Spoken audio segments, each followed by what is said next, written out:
So hello everybody and welcome back to my channel. और हम हैं केरल में। बहुत सारे लोगों को पता है, बहुत सारे लोगों को मैं भी इन्फॉर्म कर रही हूँ। अगर आपने पिछला वीलॉग देखा होगा तो आपको पता होगा कि मैं केरल आई हुई हूँ to my in laws house. थक गई मैं चढ़ के आते आते। सो हम जा रहे हैं कल्चरल प्रोग्राम देखने, सिमिलर टू अगर आप लोगों ने कंतारा मूवी देखी है तो कुछ वैसा ही है। यहाँ पे किसी का घर है, उन्होंने मन्नत की थी, वो पूरी हो गई है, तो उन्होंने उनको इनवाइट किया है और उनकी पूजा करेंगे। सो मैं आपको बता रही थी कि तो यहाँ का जो आपने कंतारा मूवी में देखा वैसा कुछ एक प्रोग्राम है जो हम देखने जा रहे हैं। प्रोग्राम नहीं है, it's a religious thing which we are going to see. तो यहाँ पे कोई है, उन्होंने मन्नत मांगी थी, अब उनकी मन्नत पूरी हो गई, तो आज उन्होंने उनको इनवाइट किया है और उनकी पूजा करेंगे। तो मैं मुँह बंद करके जल्दी से आती हूँ।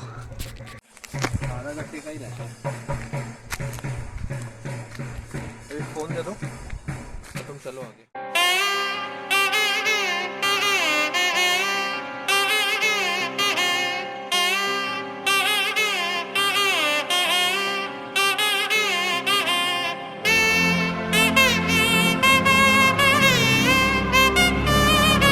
तो यहाँ पे जो है सुबह से ही तैयारियां चल रही थी और आस पड़ोस में सभी को इन्फॉर्म कर दिया गया था कि मुत्तप्पन थय्यन आज यहाँ पर परफॉर्म किया जाने वाला है और मुत्तप्पन स्वामी की पूजा है, जिसकी वजह से सारे अड़ोस पड़ोस के लोग हैं जो वो इकट्ठे हो गए थे। सो यहाँ पर सामने आप जिनको पूजा करते हुए देख रहे हैं, आवाहन करते हुए देख रहे हैं देवता का, उन्होंने मन्नत मांगी थी कि पहाड़ की इस ऊंचाई पे, क्योंकि ये हिल के ऊपर है जगह जहाँ पर हम लोग सब खड़े हैं, हिल के ऊपर घर बने हुए हैं, तो इन्होंने मन्नत की थी कि अगर हिल की इस ऊंचाई पे खुदाई करने पे उनको पानी मिल जाता है और पानी निकल जाता है, क्योंकि ये लोग खेती करते हैं और इनको पानी की काफ़ी समस्या होती है, तो अगर पानी यहाँ पे मिलता है तो वो मुत्तप्पन स्वामी की पूजा करेंगे और उनकी मन्नत पूरी हुई, जिसकी वजह से उन्होंने आज ये पूजा अर्चना रखी है। सो गाइज़, ये वीडियो जब मैं कैप्चर कर रही थी, इन बिटवीन मैं यही बताने के लिए आई हूँ। सो ये वीडियो जब मैं कैप्चर कर रही थी, मुत्तप्पन स्वामी का वीडियो मुत्तप्पन थय्यम के समय जब मैं कैप्चर कर रही थी, this was one of the most magical video I have captured ever.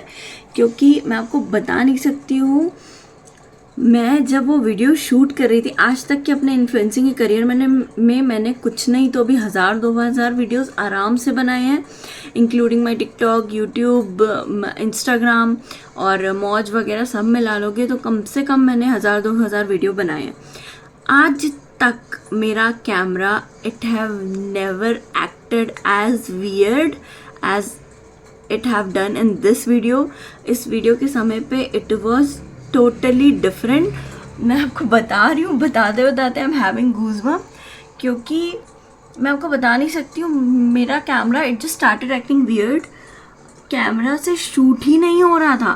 There were moments which were truly mesmerising and conjuring. उनका जो परफॉर्मेंस था, the way he was performing everything, deity के हिसाब से उनको डेटी ही माना जाता है जब वो वहाँ पे थय्यम परफॉर्म कर रहे होते हैं।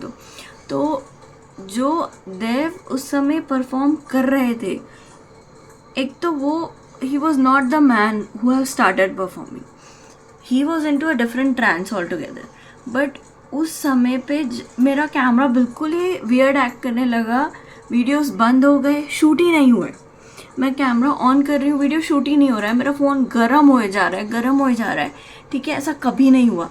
और मेरा फ़ोन नया है, इसमें स्पेस है, ऐसी कोई प्रॉब्लम नहीं थी। अभी तक मैं चला रही हूँ, इन 5-6 महीनों में कोई प्रॉब्लम ना पहले आई ना उस इवेंट के बाद आई। उस दिन मेरा कैमरा इतना वियर्ड एक्ट कर रहा था, एंड उससे ज़्यादा it Shuk me upside down जब मैंने वो वीडियोस अपने कैमरा में देखे। और जब मैं आज एडिटिंग करने बैठी, कुछ वीडियोस के वॉइस कैप्चर ही नहीं हुए हैं।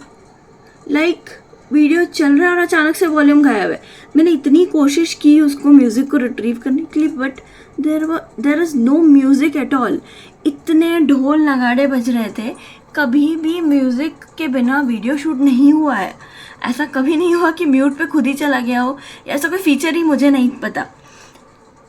वीडियो चल रहा है, एक मिनट की क्लिप है जिसमें 40 सेकेंड्स तक ऑडियो है। मैं आपको बता रही हूँ ना, मैं ये चीज़ महसूस कर रही हूँ, मैंने देखी है। इट्स सो वियर्ड, बहुत मैजिकल है वो मूवमेंट उस समय परफॉर्मेंस का, और अभी उसमें म्यूज़िक है ही नहीं। 1 मिनट की वीडियो में 40 सेकेंड म्यूज़िक है, 20 सेकेंड म्यूज़िक है ही नहीं, और उस 20 सेकेंड में वो कुछ तो ऐसा परफॉर्म कर रहे हैं। There is a different trance all together, different performance, different act all together. It was out of my mind.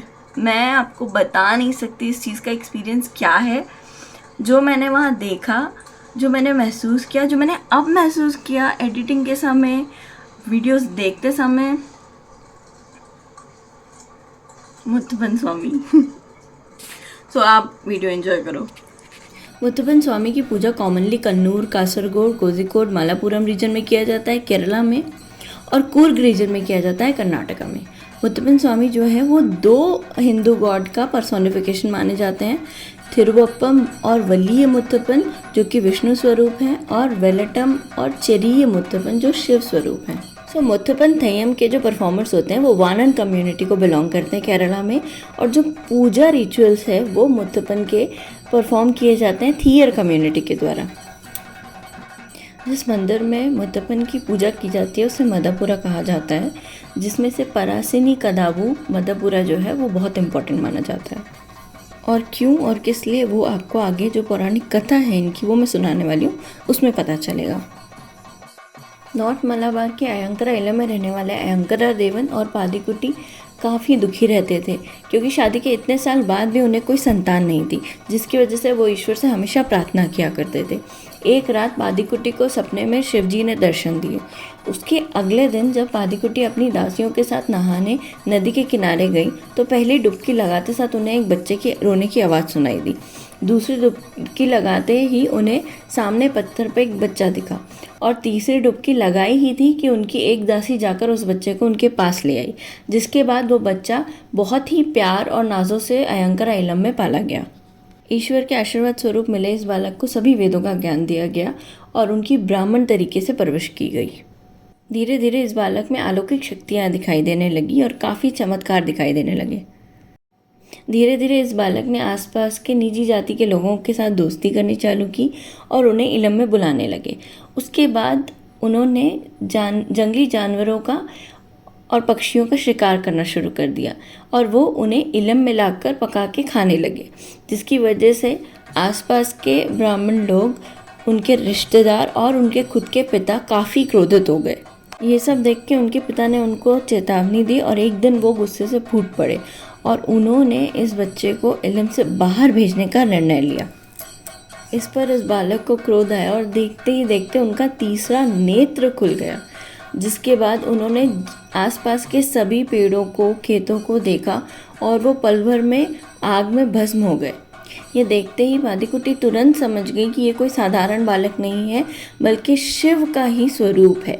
जिसके बाद उस बालक की नज़र अपने पिता पर पड़ती उससे पहले ही पादीकुटी ने जाकर अपने हाथ से उनका तीसरा नेत्र ढक दिया और उसके बाद उनसे प्रार्थना की कि अपना तीसरा नेत्र त्याग कर अपनी दया की दृष्टि हम पर बनाए। वेलकन्नु जो कहते हैं, सिल्वर आई जिसे कहते हैं, चांदी के नेत्र होते हैं। वल्लीय मुत्तपन थय्यम परफॉर्म करने वाला जो भी परफॉर्मर होता है वो वेलिकन्नु का धारण करता है। के बाद उस बच्चे ने अपनी माता को यानी पादीकुटी को बताया कि इस घर में रहने का जो उनका समय था वो यहाँ समाप्त होता है और अब उन्हें आगे निकलना पड़ेगा। जिसके बाद वो अपने शिकारी कुत्तों का झुंड लेकर आगे निकल गए। शिकारी कुत्तों को या कुत्तों को इनका वाहन भी कहा जाता है। इसके बाद मुत्तपन स्वामी कन्नथूर पहाड़ी के जंगलों में अपने साथियों के साथ और अपने शिकारी कुत्तों के झुंड के साथ रहने लगे। उनके हाथ में हमेशा एक तीर कमान होता था। वो वहाँ के लोगों को एक साथ एकजुट होकर रहना और धर्म के पाठ पढ़ाया करते थे। यहाँ रहते हुए मुत्तपन स्वामी को तोड़ी बड़ी पसंद आने लगी, जिसके बाद वो चंदन के खेतों से तोड़ी चुरा कर पिया करते थे। चंदन को ये तो समझ में आ गया था कि उसकी तोड़ी कोई चुरा कर पी रहा है, लेकिन कौन, वो देखने के लिए एक रात चंदन वहीं रुक गया और उसने सोचा आज रात उस आदमी को मैं पकड़ लूँगा। जिसके बाद एक बूढ़ा आदमी तोड़ी पीने आया। बहुत ही गुस्से में चंदन ने सोचा कि आज तो मैं तीर कमान से इसकी जान ले लूँगा। इससे पहले कि वो तीर कमान चलाता, वो बेहोश होकर ज़मीन पर गिर गया। चंदन को ढूंढते हुए उसकी पत्नी वहाँ पहुँची, जिसने चंदन को बेहोशी की हालत में देखा और वो बहुत परेशान हो गई। उसने इधर उधर नज़र घुमाई तो उसे पाम के पेड़ पर ऊपर चढ़ा हुआ एक बूढ़ा आदमी दिखा, जिसे उसने मुत्तप्पा बोलकर पुकारा। मुत्तप्पा वहाँ पर दादाजी को बुलाया जाता है लोकल लैंग्वेज में। इसके बाद उस आदमी से उसने मदद की गुहार लगाई और ईश्वर से प्रार्थना की कि उसका पति जो है वापस होश में आ जाए, जिसके बाद वो तुरंत होश में आ गया।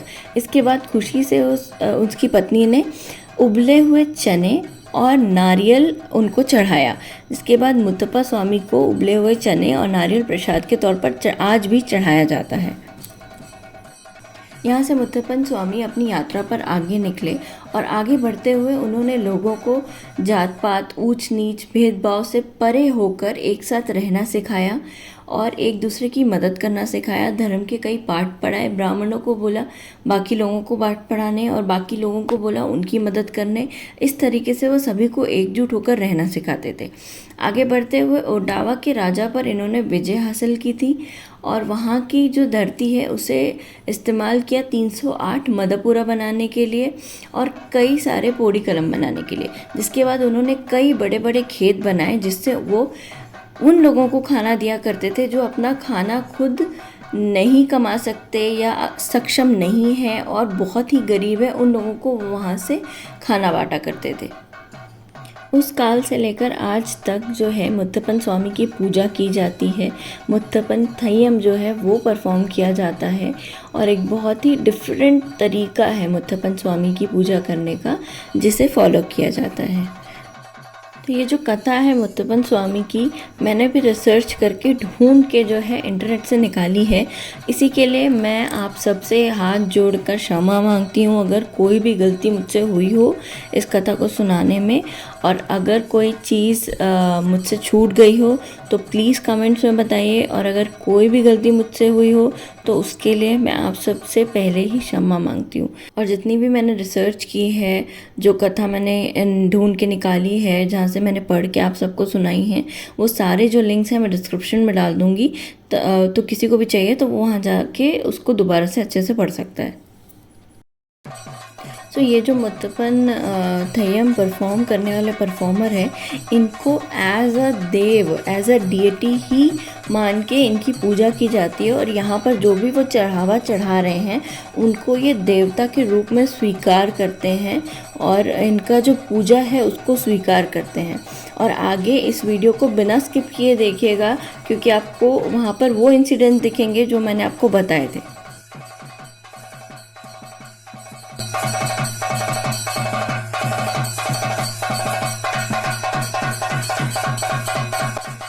तो जैसा कि मैंने वीडियो की स्टार्टिंग में बताया है, कुछ जगह बहुत वियर्ड थी, जैसे कि इस जगह पे हुआ है एग्जैक्टली जैसे ही उन्होंने तीर चलाया और नारियल ऊपर उठाया है। यहाँ पे मैंने थोड़ी वॉल्यूम रखी है ताकि आपको समझ में आए। मैंने वॉल्यूम म्यूट नहीं की है पूरी तरीके से, और आपको समझ में आया कि एक मोमेंट के बाद अपने आप आवाज़ गायब हो गई है।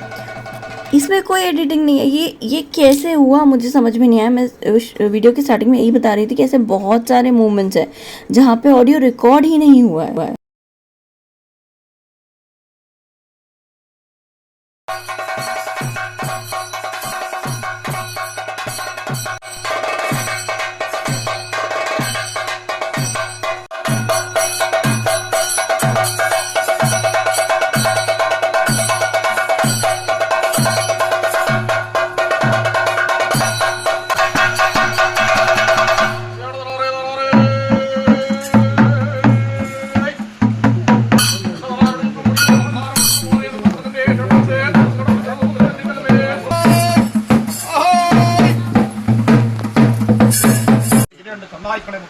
മുത്തപ്പൻ ഗിരിയൊക്കെ നായാടി അനേകം നിർമ്മത്തെ പിടിച്ചു വന്നിരിക്കുന്ന സമയം